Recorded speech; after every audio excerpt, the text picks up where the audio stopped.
When Jesus had called the 12 together, he gave them power and authority to drive out all demons and to cure diseases, and he sent them out to proclaim the kingdom of God and to heal the sick.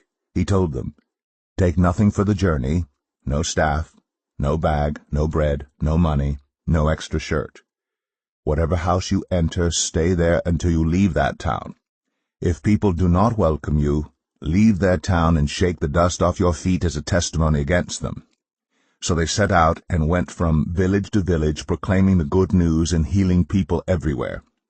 Now Herod the Tetrarch heard about all that was going on, and he was perplexed because some were saying that John had been raised from the dead, others that Elijah had appeared, and still others that one of the prophets of long ago had come back to life. But Herod said, "I beheaded John. Who then is this I hear such things about?" And he tried to see him. When the apostles returned, they reported to Jesus what they had done. Then he took them with him, and they withdrew by themselves to a town called Bethsaida. But the crowds learned about it and followed him. He welcomed them and spoke to them about the kingdom of God, and healed those who needed healing. Late in the afternoon the 12 came to him and said, "Send the crowd away so they can go to the surrounding villages and countryside and find food and lodging, because we are in a remote place here." He replied, "You give them something to eat." They answered, "We have only 5 loaves of bread and 2 fish, unless we go and buy food for all this crowd." About 5,000 men were there. But he said to his disciples, "Have them sit down in groups of about 50 each." The disciples did so, and everyone sat down. Taking the 5 loaves and the 2 fish and looking up to heaven, he gave thanks and broke them. Then he gave them to the disciples to distribute to the people. They all ate and were satisfied, and the disciples picked up 12 basketfuls of broken pieces that were left over. Once, when Jesus was praying in private, and his disciples were with him, he asked them, "Who do the crowds say I am?" They replied, "Some say John the Baptist, others say Elijah, and still others that one of the prophets of long ago has come back to life." "But what about you?" he asked. "Who do you say I am?" Peter answered, "God's Messiah." Jesus strictly warned them not to tell this to anyone, and he said, "The Son of Man must suffer many things, and be rejected by the elders, the chief priests, and the teachers of the law, and he must be killed, and on the 3rd day be raised to life." Then he said to them all, "Whoever wants to be my disciple must deny themselves, and take up their cross daily, and follow me. For whoever wants to save their life will lose it, but whoever loses their life for me will save it. What good is it for someone to gain the whole world and yet lose or forfeit their very self? Whoever is ashamed of me and my words, the Son of Man will be ashamed of them, when he comes in his glory and in the glory of the Father and of the holy angels. Truly, I tell you, some who are standing here will not taste death before they see the kingdom of God." About 8 days after Jesus said this, he took Peter, John, and James with him, and went up onto a mountain to pray. As he was praying, the appearance of his face changed, and his clothes became as bright as a flash of lightning. 2 men, Moses and Elijah, appeared in glorious splendor, talking with Jesus. They spoke about his departure, which he was about to bring to fulfillment at Jerusalem.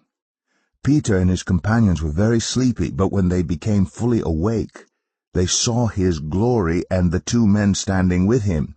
As the men were leaving Jesus, Peter said to him, "Master, it is good for us to be here. Let us put up 3 shelters, one for you, one for Moses, and one for Elijah." He did not know what he was saying. While he was speaking, a cloud appeared and covered them, and they were afraid as they entered the cloud. A voice came from the cloud, saying, "This is my Son, whom I have chosen. Listen to him." When the voice had spoken, they found that Jesus was alone. The disciples kept this to themselves and did not tell anyone at that time what they had seen. The next day, when they came down from the mountain, a large crowd met him. A man in the crowd called out, "Teacher, I beg you to look at my son, for he is my only child. A spirit seizes him, and he suddenly screams. It throws him into convulsions so that he foams at the mouth. It scarcely ever leaves him, and is destroying him. I begged your disciples to drive it out, but they could not." "You unbelieving and perverse generation," Jesus replied, "how long shall I stay with you and put up with you? Bring your son here." Even while the boy was coming, the demon threw him to the ground in a convulsion. But Jesus rebuked the impure spirit, healed the boy, and gave him back to his father. And they were all amazed at the greatness of God. While everyone was marveling at all that Jesus did, he said to his disciples, "Listen carefully to what I'm about to tell you. The Son of Man is going to be delivered into the hands of men." But they did not understand what this meant. It was hidden from them, so that they did not grasp it, and they were afraid to ask him about it. An argument started among the disciples as to which of them would be the greatest. Jesus, knowing their thoughts, took a little child and had him stand beside him. Then he said to them, "Whoever welcomes this little child in my name welcomes me, and whoever welcomes me welcomes the one who sent me. For it is the one who is least among you all who is the greatest." "Master," said John, "we saw someone driving out demons in your name, and we tried to stop him because he is not one of us." "Do not stop him," Jesus said, "for whoever is not against you is for you." As the time approached for him to be taken up to heaven, Jesus resolutely set out for Jerusalem. And he sent messengers on ahead who went into a Samaritan village to get things ready for him. But the people there did not welcome him because he was heading for Jerusalem. When the disciples, James and John, saw this, they asked, "Lord, do you want us to call fire down from heaven to destroy them?" But Jesus turned and rebuked them. Then he and his disciples went to another village.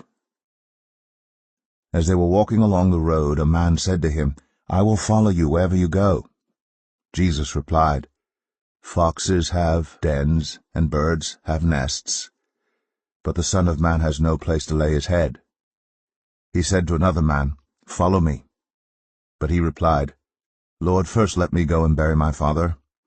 Jesus said to him, "Let the dead bury their own dead, but you go and proclaim the kingdom of God." Still another said, "I will follow you, Lord, but first let me go back and say goodbye to my family." Jesus replied, "No one who puts a hand to the plow and looks back is fit for service in the kingdom of God."